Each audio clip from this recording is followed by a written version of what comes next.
Welcome to a revision video on revolutionary nationalism in Ireland 1798-1921. As always, please make sure you are using your class notes, revision notes, textbooks, other materials to help develop and extend your knowledge and understanding of revolutionary nationalism in Ireland 1798 to 1921. In the background, we've got a table containing information as an outline of some of the key groups down the side and key elements to able to compare them across the top.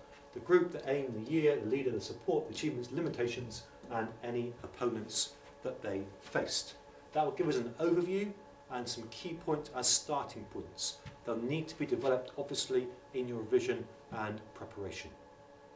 Let's start at the beginning with the Society of United Irishmen, SUI, formed in 1791, rebelled in 1798, led by Wolfe Tone.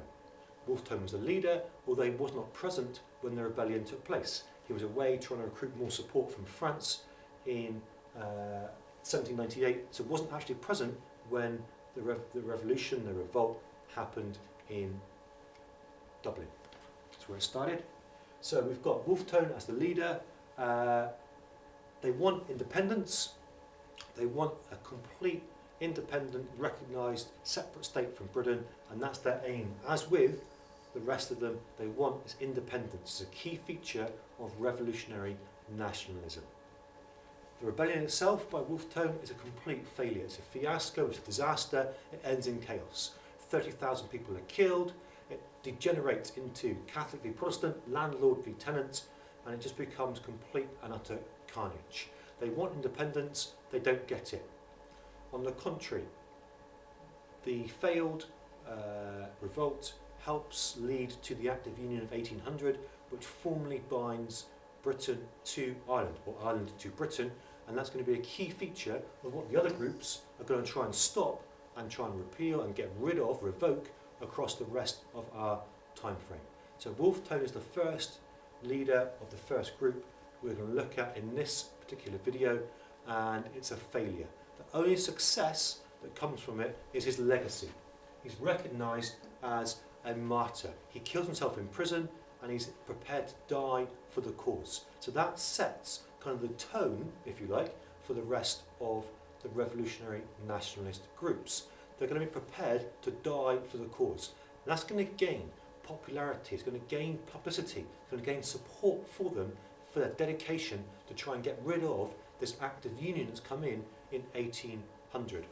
Gets passed in 1800, becomes law in 1801. The first person after that is Robert Emmet. He doesn't like it, he wants to get rid of it, he wants a completely, fully independent Ireland. Doesn't like the Act of Union, doesn't want it, wants to get rid of it. So he leads a rebellion in 1803. Unfortunately for him, again, complete fiasco, disaster. There's an explosion in Dublin that alerts the authorities to what they're trying to do before they can even get started. So, because of that, it's a failure. Doesn't work. However, as with Wolfe Tone, Robert Emmet becomes really, really famous, well known, becomes a figurehead for revolutionary nationalism. He gives a very, very powerful, passionate speech in his trial in court about defending Ireland and making it different and making it separate from Britain, and that gains support. So similarities between the first two, we've got complete failures, but then we've got the fact they become huge figures in terms of legacy and figureheads for future generations. We then get a little bit of a gap between 1803 and 1848 with Young Ireland, and this gap can partially be explained by the success in this time of constitutional nationalism.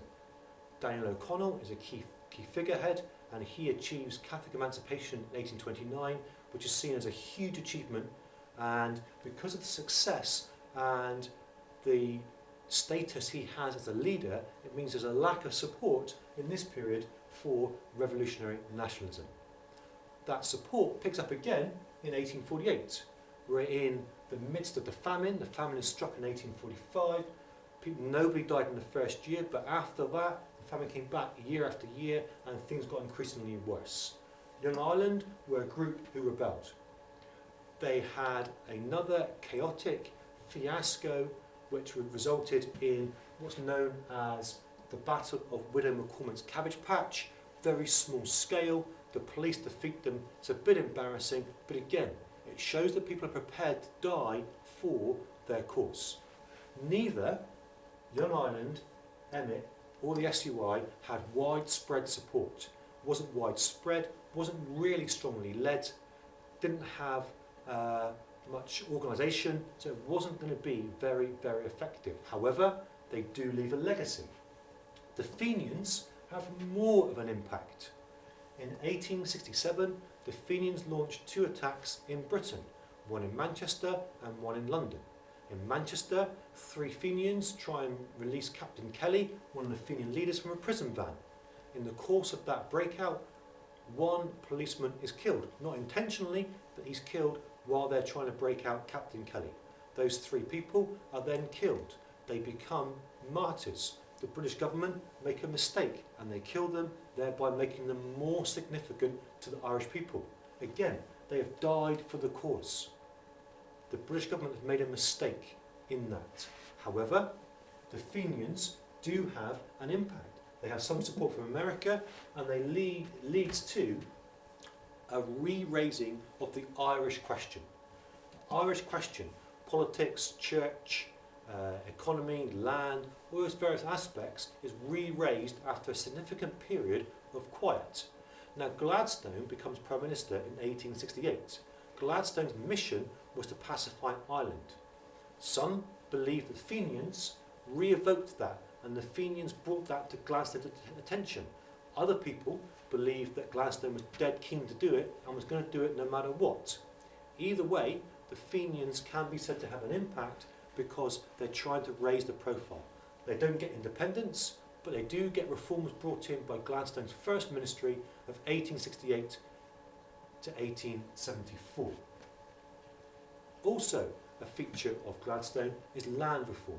The Land League. Now, strictly speaking, the Land League are an agrarian nationalist group.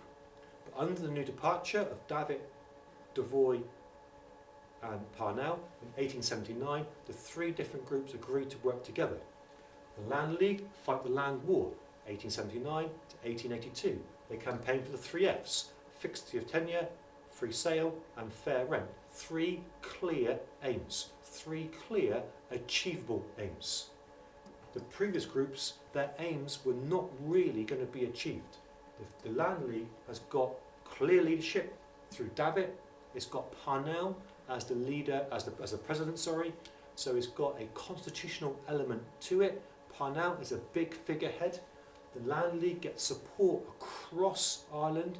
They have branches of the Land League all over Ireland. They've got widespread support. They've got clear aims. They've got 2 good leaders, and they've got a British government in Gladstone who's going to come back in and give them the Second Land Act. That's going to give them the rights that they want. So they're going to be more successful. In comparison, clear leadership, well organised, lots of support and clear aims. They get the 3 Fs, so therefore they are successful. The idea that it would lead to independence and more change is debatable. Certainly not independence, but more change does come eventually, particularly in terms of land reform, the Ashbourne Act, for example. There then follows a bit more of a gap because things have calmed down a little bit since then. Gladstone's brought reforms in. Parnell has his career and sadly dies, 1891. So then Parnell is out of the picture. Likewise, O'Connell, key person, Parnell, key person. Both constitutional nationalists, both hugely popular figureheads. 1916 is a key date. The Easter Rising, 24th of April. 1916, the Easter Rising is a key event. It's another revolutionary nationalist group. The event itself is really poorly led. The event itself hasn't got widespread support. Most of the people in Ireland don't want it to happen. They think it's going to fail. They're not supporting it. It goes on in Dublin. The General Post Office is held as the headquarters.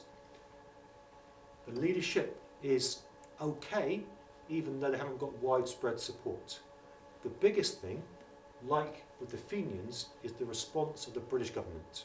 It's the response of the British government that makes things disastrous for Anglo-Irish relationships. General Maxwell in Ireland is kind of left to his own devices. Asquith, as Prime Minister, doesn't really know how to respond to things. And that is shown very, very clearly because when the revolt happens, the British response is what changes things. The revolt itself, small scale, not very big, lasts about a week. So the British response is a huge, huge, huge mistake. It makes it much, much more of an issue because the British government, or General Maxwell, kill some of the leaders of the Easter Rising. Not just in one go, they space it out. So over a number of days, some of the leaders are killed. And that causes outrage. It causes lots of people in Ireland, mainly who didn't like the rebellion in the first place, to change their minds. They don't like the fact the British government are killing these leaders. It's a huge mistake from the British government, and that leads to Sinn Féin being able to take advantage. Sinn Féin are able to take advantage of it. In 1917, de Valera becomes the leader. They win 73 seats in the general election because of the turn of events, because of the fact lots of people in Ireland are upset by what's happened after Easter 1916. It's been a key factor in the rise of Sinn Féin. We then get the Anglo-Irish War, bitter, horrible war. We get the Black and Tans, we get the Croke Park atrocity. We get again the British government being irresponsible in their actions. Now, of course, they're faced with violence from Ireland and there were reprisals and horrible things happening on both sides. But the British government, who were in a time of strength previously, are now fighting World War I, have just fought World War I, and are in a state of not really being able to decide what to do very, very effectively. They have got, Sinn Féin has got clear leadership. It's got mass support, as evidenced by the number of seats they win in the election. So in comparison, we've got things that haven't happened before. We've also got this political aspect to it, of campaigning in elections, alongside the violent aspect of the Anglo-Irish War and the role of Michael Collins. So we've got this double-headed attack, if you like, political and violent, and that's effective and successful, compared to the Land League, who had both kind of elements to it. Clear aims of Sinn Féin, independence. They don't get it. One really, really important thing to state is none of these groups get full independence. Sinn Féin get the closest they're going to get. The awarding of Dominion status in 1921, the Anglo-Irish Treaty, gives them the most independence they've had since 1800. So in terms of that, it was a success. So they are successful in terms of achieving the most. However, they do not achieve their full aim, so therefore cannot be fully successful. We can compare